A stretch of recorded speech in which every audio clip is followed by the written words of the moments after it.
Students students आज के इस क्लास में हम लेंस से संबंधित परिभाषाओं के बारे में यहाँ पर जानेंगे। ठीक है, इसके अलावा जो है लेंस से जो है किस प्रकार से जो है प्रतिबिंब का जो है निर्माण होता है, तो क्या क्या उसके नियम हैं, इन सभी चीज़ों के बारे में आज जानने वाले हैं ना। ध्यान से समझते चलिएगा। ओके, जो पिछली क्लास जो हुई थी उसमें हमने लेंस क्या होता है वो हमने जाना था, है ना, और लेंस के जो कितने प्रकार हैं वो भी जाने थे। ठीक है, तो चलिए एक बार और रिपीट करते हुए चलते हैं। क्या होता है लेंस, है ना। तो लेंस जो होता है दो पृष्ठों से घिरा हुआ एक पारदर्शी माध्यम होता है जिसको हम क्या बोलते हैं, लेंस बोलते हैं। तो मैं आप लोगों को जो है जो पिछली क्लास हुई थी उसमें बताया था कि लेंस किस प्रकार से बनता है। तो देखिए दो जो है गोली पारदर्शी माध्यम होता है ना, जैसे इस प्रकार से जो है ये एक जो है गोली पारदर्शी माध्यम हो गया और ये दूसरा गोली पारदर्शी माध्यम हो गया, है ना। तो इस प्रकार से जब दोनों को आपस में मिला देते हैं तो ये वाला जो भाग रहता है ना, ये वाला, तो ये वाला भाग को जो है दोनों भाग को जब हम काट करके क्या कर देते हैं, अलग निकाल देते हैं, है ना। तो क्या बन जाता है, यहाँ पर बन जाता है उत्तल लेंस। क्या बन जाता है, उत्तल लेंस। ओके, उसके बाद दूसरा मैं बताया था यदि दो जो है गोली पारदर्शी माध्यम है इस प्रकार से, ठीक है ना, और इनको आपस में यदि इस प्रकार से जोड़ दिया जाए तो ये वाला जो भाग जो होता है ना, ये वाला, तो इतना को अगर काट करके इस प्रकार से निकाल दिया जाए तो ये क्या कहलाएगा, ये अवतल लेंस कहलाएगा। क्या कहलाएगा, अवतल लेंस। इसलिए देखिए यहाँ पर ये जो अवतल लेंस आप लोगों को दिखाई दे रहा होगा। समझ में आया। अब चलिए हम जानते हैं, है ना, सबसे पहले जानते हैं मुख्य अक्ष क्या होता है। ठीक है, तो लेंस के दोनों गोली पृष्ठों के वक्रता केंद्रों को मिलाने वाली रेखा को मुख्य अक्ष कहते हैं। मतलब मान के चलिए यहाँ पर देखिए ये जो दोनों गोली पृष्ठ जो है ना, इनके वक्रता केंद्र जो हैं ये इस प्रकार से होगा। मान के चलिए ये ऐसा है ना, यहाँ से जो है इस प्रकार से ऐसा, तो ये जो गोली जो वक्र जो यहाँ पर जो है जो दोनों गोली यहाँ पर जो आपको जो है दिख रहा है ना, लेंस के दोनों गोली पृष्ठों के वक्रता केंद्रों को, तो इनका वक्रता केंद्र यहाँ पर है, इनका यहाँ पर है। मान के चलिए ये C1 है, ये C2 है। तो लेंस के जो है यहाँ पर देखिए लेंस के दोनों गोली पृष्ठों, मतलब एक पृष्ठ है, ये वाला जो पृष्ठ है, ये वाला एक पृष्ठ हो गया और ये दूसरा पृष्ठ है। ठीक है, तो लेंस के दोनों गोली पृष्ठों के वक्रता केंद्रों को, ये है वक्रता केंद्र, इसको मान के चलिए C1 नाम दे दिए, इसको नाम दे दिए C2। तो लेंस के दोनों गोली पृष्ठों के वक्रता केंद्रों को मिलाने वाली रेखा को ही हम क्या बोलते हैं, मुख्य अक्ष बोलते हैं। क्या बोलते हैं, मुख्य अक्ष। इसलिए देखिए ये जो है मुख्य अक्ष है, ये सीधी लाइन जो खींची हुई है ना यहाँ पर, ये क्या है, मुख्य अक्ष है। इसको मान के चलिए नाम दे दिए C1, इसको नाम दे दिए C2। ओके, मुख्य अक्ष क्या है, समझ में आया। उसके बाद दूसरा है प्रकाश केंद्र। तो प्रकाश केंद्र क्या होता है, देखिए प्रकाश केंद्र जो होता है लेंस का, है ना, वह भाग है जहाँ से, है ना, जहाँ से ये जो है लेंस का केंद्र होता है, जहाँ से प्रकाश क्या हो जाती है, बिना मुड़े जो है गुजर जाती है। देखिए यहाँ पर जो है ये उत्तल लेंस है, ये अवतल लेंस है। तो ये जो है यहाँ से देखिए इस लेंस में प्रकाश की किरणें जो है यहाँ से, है ना, ये जो है ऐसा इस प्रकार से ये जो है क्या हो सकती है, जा सकती है। मतलब जो है ये प्रकाश केंद्र हम उनको O से दर्शाते हैं। किससे दर्शाते हैं, O से दर्शाते हैं, जहाँ से लेंस, है ना, इस लेंस से जो है प्रकाश की जो प्रकाश केंद्र जो होता है वहाँ से प्रकाश किरणें जो है बिना मुड़े जो है क्या हो जाती है, लेंस से गुजर जाती है। इसको हम क्या बोलते हैं, ये जो केंद्र होता है इसको बोलते हैं हम प्रकाश केंद्र। ओके, इनको हम O से दर्शाते हैं। उसके बाद जो है मुख्य फोकस क्या है, तीसरा मुख्य फोकस। तो देखिए मुख्य अक्ष के समानांतर आने वाली किरणें लेंस से निकलने के बाद मुख्य अक्ष के जिस बिंदु पर मिलती है या मिलती हुई प्रतीत होती है, मुख्य फोकस कहलाता है। मतलब क्या हुआ, मतलब ये हुआ कि जैसे मान के चलिए ये जो है क्या है, ये उत्तल लेंस है और उत्तल लेंस के बाद ये जो है मुख्य अक्ष है, जो अभी जो लाइन खींचा हूँ ये, है ना। अब मान के चलिए एक प्रकाश की किरणें इस प्रकार से यहाँ से आ रही है। अब ये जो है आने के पश्चात जो है क्या होती है, चूँकि लेंस है तो, है ना, लेंस है तो लेंस है तो ये इसका जो है मध्य वो है ना, मध्य बिंदु जो है मध्य लाइन है ना, मध्य है ये। तो जैसे ही कोई भी किरणें जो है क्या होती है, मुख्य अक्ष, ये जो है मुख्य अक्ष है, ये वाली लाइन जो है, तो मुख्य अक्ष के समानांतर आपतित होने वाली जो प्रकाश की किरणें जैसे ही लेंस में आपतित होती है, तो आपतित होने के पश्चात जो है क्या होती है, वो जो है अपवर्तित हो जाती है लेंस से। और अपवर्तित होने के पश्चात वो जो है लेंस, है ना, अपवर्तित होने के पश्चात मुख्य अक्ष जिस बिंदु पर ये क्या होती है, ठीक है ना, मुख्य अक्ष जिस बिंदु से जो है क्या होती है, ये जो है मतलब जो है दोबारा जो है क्या होती है, मुख्य अक्ष जिस बिंदु पर ये मिलती हुई प्रतीत होती है, मिलती है, जैसे मान के चलिए यहाँ ऐसा इस प्रकार से जाती है, तो ये वाला जो बिंदु होगा ना, ये कहलाएगा मुख्य फोकस। क्या कहलाएगा, मुख्य फोकस। समझ में आया। मतलब जो भी प्रकाश किरणें मुख्य अक्ष समानांतर इसके समानांतर आपतित होती है वो लेंस से अपवर्तित होने के पश्चात मुख्य अक्ष जिस बिंदु पर क्या होती है उन्हें जो है मिलती है या मिलती हुई प्रतीत होती है उसको हम क्या बोलते हैं मुख्य फोकस। समझ में आया? ओके। उसके बाद हम देखेंगे फोकस दूरी। क्या देखेंगे? फोकस दूरी। ठीक है। तो मुख्य फोकस है ना, मुख्य फोकस और प्रकाश केंद्र के बीच की दूरी को ही हम क्या बोलते हैं? फोकस दूरी। मान के चलिए ये लेंस है, अब यहाँ से ये जो है ये इसका मुख्य अक्ष है, एक प्रकाश किरण इस प्रकार से आ रही है और जैसे ही लेंस पर आपतित होती है, आपतित होने के पश्चात ये जो है फिर से जो है आपतित होती है और अपवर्तित होने के पश्चात जो है लेंस से क्या हो जाती है ये मुख्य अक्ष समानांतर जो मुख्य अक्ष जो है फोकस से क्या हो जाती है ये जो है इस प्रकार से चली जाती है। ठीक है ना। तो ये जो यहाँ पर जो ओ बिंदु बताया हूँ ना अभी आप लोगों को जो है प्रकाश केंद्र बताया हूँ और प्रकाश केंद्र और फोकस के बीच की जो दूरी है यहाँ से लेकर के यहाँ तक, इसी को हम क्या बोलते हैं? फोकस दूरी। क्या बोलते हैं? फोकस दूरी। मतलब प्रकाश केंद्र और फोकस दूरी के मध्य की जो दूरी है ना, जो प्रकाश केंद्र और मुख्य फोकस के बीच की जो दूरी है उसी को हम क्या बोलते हैं? फोकस दूरी बोलते हैं। ओके, समझ में आया? उसके बाद हम देखेंगे लेंस से बने प्रतिबिंबों की रचना के नियम। लेंस से बने प्रतिबिंबों की है ना रचना के हम नियम देखेंगे, किस प्रकार से लेंस से बने जो प्रतिबिंब की रचना जो है किस प्रकार से होती है। तो देखिए पहला नियम क्या है? पहला नियम ये है कि जो किरण प्रकाश केंद्र से होकर जाती है वह बिना विचलन के सीधी चली जाती है। कोई भी प्रकाश किरण अगर क्या हो रही है ये जो है प्रकाश केंद्र है, तो कोई भी प्रकाश किरण यदि क्या होती है वो जो है प्रकाश केंद्र से होकर के गुजरती है तो वो बिना विचलन के मतलब सीधी चली जाती है। इसलिए देखिए ये जो है प्रकाश केंद्र सीधी चली जाती है, यहाँ से इस प्रकार से या इस प्रकार से इधर उधर मुड़ती नहीं है ना। तो ठीक इसी प्रकार से जैसे देखिए यहाँ पर उत्तर लेंस में भी यही नियम है और अवतल लेंस में भी यही नियम रहता है कि जो प्रकाश किरण प्रकाश केंद्र से होकर के जाती है वो सीधी चली जाती है ना, कोई भी विचलन नहीं होता। ओके।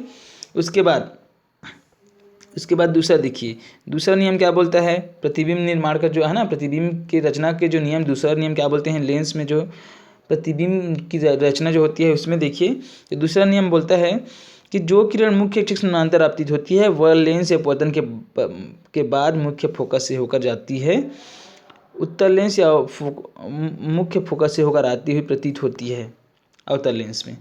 आप ध्यान से समझिए इधर है ना। तो क्या होता है ये जो है ये लेंस है, क्या है? ये लेंस है उत्तर लेंस। अब उत्तर लेंस में जो है ये मुख्य अक्ष है, ठीक है ना। तो कोई भी प्रकाश किरण यदि क्या होती है इस मुख्य अक्ष समानांतर आपतित होती है, इस प्रकार से आ रही है, इस साइड से मुख्य अक्ष समानांतर आ रही है। तो जैसे ही मुख्य अक्ष समानांतर आती है तो ये जो है लेंस में आपतित होने के पश्चात ये क्या हो जाती है? अपवर्तित हो जाती है और अपवर्तित होने के पश्चात ये जो है मुख्य फोकस से होकर ही क्या होगी? गुजरेगी इस प्रकार से। समझ में आया? मतलब ये हुआ। और ठीक इसी प्रकार से ये तो हो गया उत्तर लेंस की बात। अब अवतल लेंस में हम देखते हैं इसमें, तो अवतल लेंस में भी देखिए ये क्या है? ये जो है ये मुख्य अक्ष है, एक प्रकाश किरण जो है अवतल लेंस में इस प्रकार से आ रही है। अब आने के पश्चात जैसे ही ये आपतित होती है अवतल लेंस में, उसके पश्चात जो है ये इस प्रकार से क्या हो जाती है? ये इस साइड चली जाती है। तो ये हमको आभास होता है कि इस प्रकार से क्या हो रही है? आ रही है। तो अवतल लेंस का फोकस, मुख्य फोकस कहाँ पर है? यहाँ पर। तो कोई भी कुल मिलाकर के ये हुआ कि कोई भी प्रकाश किरण क्या होता है जो है ना मुख्य अक्ष समानांतर आपतित होती है वो लेंस से अपवर्तित होने के पश्चात जो है क्या होती है? मुख्य फोकस से होकर के गुजरती है। समझ में आया? ये हो गया है ना। तीसरा नियम क्या है? देखिए तीसरा नियम ये बोलता है कि जो किरण मुख्य फोकस से होकर आपतित होती है या मुख्य फोकस की दिशा में आपतित होती है वह किरण अपवर्तन के पश्चात मुख्य अक्ष समानांतर हो जाती है। ठीक है। कहने का मतलब क्या हुआ यहाँ पर? देखिए कहने का मतलब क्या है यहाँ पर? ये जो है उत्तर लेंस और ये इसका मुख्य अक्ष है। तो मान के चलिए कोई भी प्रकाश किरण इस दिशा से ऐसे जा रही है और ये जो है फोकस है, क्या है? ये मुख्य फोकस है। तो कोई भी प्रकाश किरण यदि मुख्य फोकस से होकर आपतित होती है लेंस पर, तो वो जो है जैसे ही लेंस पर आपतित होती है तो लेंस से अपवर्तित होने के पश्चात वो जो है मुख्य अक्ष समानांतर हो जाती है। मतलब ये जो मुख्य अक्ष है ना ये वाला, तो इसी के समानांतर जो है ये इस प्रकार से जाती है। समझ में आया? ये उत्तर लेंस हो गया। और अवतल लेंस में देखिए ये जो है क्या है? इसका मुख्य अक्ष है और ये मान के चलिए यहाँ पर फोकस है। तो कोई भी प्रकाश किरण है ना, इस नियम के अनुसार क्या होता है कि कोई भी प्रकाश किरण क्या होती है मुख्य फोकस से होकर के जो है क्या होती है? आती है ना। ओके। मुख्य जो है मुख्य फोकस से होकर के जो है मुख्य फोकस पर जो है क्या होती है? मुख्य फोकस से होकर जो है आपतित होती है। ठीक है। तो देखिए ये जो है मुख्य फोकस की दिशा में ही जो है ये इस प्रकार से आपतित हो रही है। तो ये मुख्य फोकस की दिशा में जो है आपतित होती है, तो ये जो है मुख्य जो जो आपका जो लेंस रहता है ना, वहाँ से जो है ये अपवर्तित होने के पश्चात क्या हो जाती है, ये जो है मुख्य अक्ष के समानांतर जो है इस प्रकार से चली जाती है, अपवर्तित हो जाती है। समझ में आया? ये था क्या आपका तीसरा नियम। ओके, उसके बाद जो है यहाँ पर देखिए वही नियम जो है यहाँ पर जो है उदाहरण के रूप में आप समझ सकते हैं प्रैक्टिकल के द्वारा। आप लोग जो है देखे होंगे जो लेंस जो होता है ना, लेंस से जो है आप खेले भी होंगे बचपन में जो है, तो फोकस करते हैं कहीं पर जो है सूर्य के प्रकाश में, तो कागज़ जो है जल उठता है इस प्रकार से। तो यही आपका क्या होता है, फोकस जो है ये जो है फोकस होता है। अब जो है जैसे कि यहाँ पर जो है आप एक प्रैक्टिकल आपको जो है समझाता हूँ अच्छे से, है ना, आप समझिए ध्यान से। मान के चलिए उत्तर लेंस है, कौन सा लेंस है, उत्तर लेंस, ठीक है ना, उत्तर लेंस है। अब इसको आप क्या करते हैं, सूर्य जो है ना, सूर्य के सामने में इसको ले जाते हैं उत्तर लेंस को, और जो है वहाँ पर जैसे ही रखते हैं तो आप जो है जितनी भी किरणें इस पर आपतित होती है उसको यदि आप क्या करते हैं, किसी वस्तु को इनके फोकस पर रख देते हैं इस प्रकार से, है ना। मतलब आपको वस्तु को जो है, कोई वस्तु है उसके ऊपर लेंस को उसकी इतनी दूरी पर रखना है कि वो जो है एक चमकदार बिंदु के रूप में क्या हो, सब उसका पूरा फोकस जो है एक जगह केंद्रित हो जाए, ठीक है ना। तो सभी किरणें क्या होती है, इस प्रकार से जाती है और उत्तर लेंस में इस प्रकार से जाती है, और उत्तर लेंस में जाने के पश्चात आपतित होती है ना, जो किरणें जो है उसके पश्चात जो है, चूँकि ये मुख्य अक्ष के समानांतर आती रहती है, तो ये फोकस से होकर क्या होती है, एक जगह जो है फोकस होती है इस प्रकार से, फोकस से होकर गुजरती है। तो जो अगर फोकस पर कोई वस्तु रखा हुआ है तो वो क्या करने होने लगता है, जलने लगता है, जैसे कागज़ है वो जलने लगती है। समझ में आया? ओके, ये उदाहरण है इसका। उसके बाद जो है उत्तर लेंसों से प्रतिबिंब का बनना। तो उत्तर लेंस से प्रतिबिंब किस प्रकार से बनता है, इसको देखने के लिए आपको क्या करना होगा, एक टेबल है ना, टेबल में जो है इस प्रकार से लकड़ी का 3 गुटका लेना होगा। एक में आपको उत्तर लेंस को लगाना है, एक में जो है आपको मोमबत्ती को जला करके रख देना है। जो तीसरा गुटका होगा उसमें आपको जो है एक क्या कर लेना है, यहाँ पर जो है एक पुट्ठा ले लेना है, उसमें कांच नहीं, जो कागज़ जो है इसको चिपका देना है। तो ये एक पर्दे के रूप में जो है क्या हो जाएगा, बन जाएगा। अब इस प्रकार से आप क्या करेंगे, इसको रखेंगे और इसका जो प्रतिबिंब जो है इस मोमबत्ती का, ये जो पर्दा है इस पर क्या होगा, इस उत्तर लेंस के कारण हमको दिखाई देगा। ठीक है, समझ में आया? ये जो दिख रहा है देखिए यहाँ पर ये सीधा है, ये उल्टा बना हुआ प्रतिबिंब दिखाई दे रहा है ना, ये। ओके, तो चलिए हम यहाँ पर समझते हैं। देखिए किस प्रकार से जो है उत्तर लेंस में जो है प्रतिबिंब जो है यहाँ पर जो है किस प्रकार से प्रतिबिंब बनता है, उत्तर लेंस से प्रतिबिंब जो है किस प्रकार से बनते हैं। तो देखिए इसके लिए जो है, देखिए यहाँ पर ये वस्तु रखा हुआ है तो प्रतिबिंब कैसा बना, यहाँ पर उल्टा बना, ठीक है ना। और प्रतिबिंब कैसे बनता है, तो कोई भी वस्तु जो है वहाँ से किरणें जो निकलती है वो लेंस से टकराने के पश्चात आपस में जब जहाँ पर जो है मिलते हैं या फिर मिलते हुए प्रतीत होते हैं, है ना, एक दूसरे को काटते हैं, जो किरणें जो हैं काटती हैं, तो वहीं पर क्या बनता है, प्रतिबिंब बनता है। तो देखिए यहाँ पर 2f के से दूरी में था, है ना, तो यहाँ पर प्रतिबिंब बना। उसके बाद जैसे ही ये जो है ये इसको जो है 2f पर रख दिए तो प्रतिबिंब कहाँ पर बना, 2f में बना, इस दिशा इस साइड में। उसके बाद जो है जब हम यहाँ पर रखे हैं, है ना, बी में फोकस और फोकस से दुगनी दूरी के बीच में रखें तो प्रतिबिंब जो है यहाँ पर बन गया। और जब हम जो है फोकस पर ही रखते हैं तो प्रतिबिंब जो है कहीं पर भी नहीं बन रहा है, अनंत बिंब बनेगा, है ना, ये हो गया। उसके बाद जो है देखिए जब हम इसको जो है और पास में जो है ना, यहाँ पर देखिए, उसके बाद जब हम यहाँ पर लेके आएँ तो ये कहाँ बना, प्रतिबिंब जो है यहाँ पर बना। अब कुल मिलाकर के यहाँ से आपको जो है कुछ समझ में नहीं आ रहा होगा, केवल यहाँ पर अब समझिए जो निष्कर्ष क्या निकलता है इस चित्र से। निष्कर्ष ये निकलता है कि सभी प्रतिबिंब जो होते हैं, है ना, जो सभी वास्तविक प्रतिबिंब होते हैं वो पर्दे पर जो है बनते हैं, वो उल्टे होते हैं। तो जितने भी वस्तु के जो प्रतिबिंब जो बनते हैं ना, वो हमेशा क्या बनते हैं, उल्टे बनते हैं। इसलिए देखिए ये वास्तविक प्रतिबिंब बन रहा है उत्तर लेंस में, इस कारण से उल्टा बनता है। समझ में आया? ओके। दूसरा देखिए, जैसे जैसे वस्तु को लेंस के पास लाया जाता है प्रतिबिंब दूर हटता जाता है। यदि आप किसी भी लेंस के सामने में वस्तु को जो है, देखिए पहले यहाँ पर था, प्रतिबिंब यहाँ बना। अब जो है वस्तु को पास लेकर के आ रहे हो तो ये जो है देखिए पहले 2f के जो है अंदर में था, ये प्रतिबिंब बना था वो 2f के अंदर में था, यहाँ पर 2f पर पहुँच चुका है, क्योंकि हम क्या कर रहे हैं, इस वस्तु को जो है पहले यहाँ था उसको यहाँ पर ला चुके हैं, है ना। तो जैसे जैसे लेंस के हम पास लाते जाते हैं प्रतिबिंब भी क्या होते जाता है, दूर हटते जाता है। तो देखिए इस कारण से ये जो है पहले 2f के पहले था ये प्रतिबिंब जो है अब 2f पर आ चुका है। समझ में आया? उसके बाद देखिए अगला जो है ना, तीसरा पॉइंट क्या बोलता है कि जैसे जैसे वस्तु को लेंस के पास लाया जाता है प्रतिबिंब का आकार बढ़ते जाता है।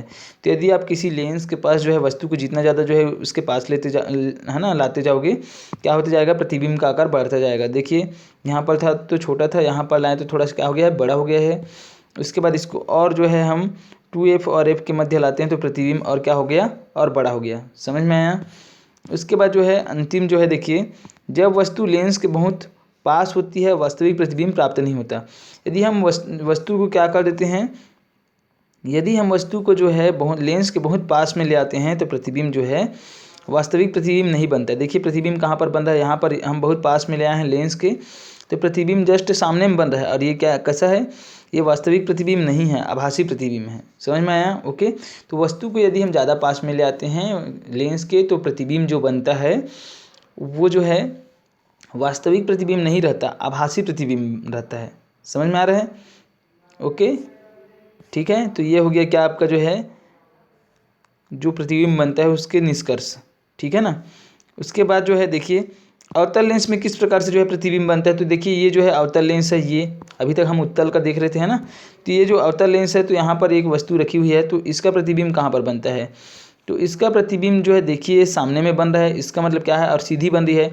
तो जो आपका जो अवतल लेंस जो होता है उसमें हमेशा प्रतिबिंब जो बनता है वो कैसा बनता है, तो प्रतिबिंब जो बनता है आभासी बनता है, वास्तविक प्रतिबिंब नहीं बनता, और वस्तु से छोटा होता है और सीधा प्रतिबिंब बनता है, उल्टा नहीं बनता।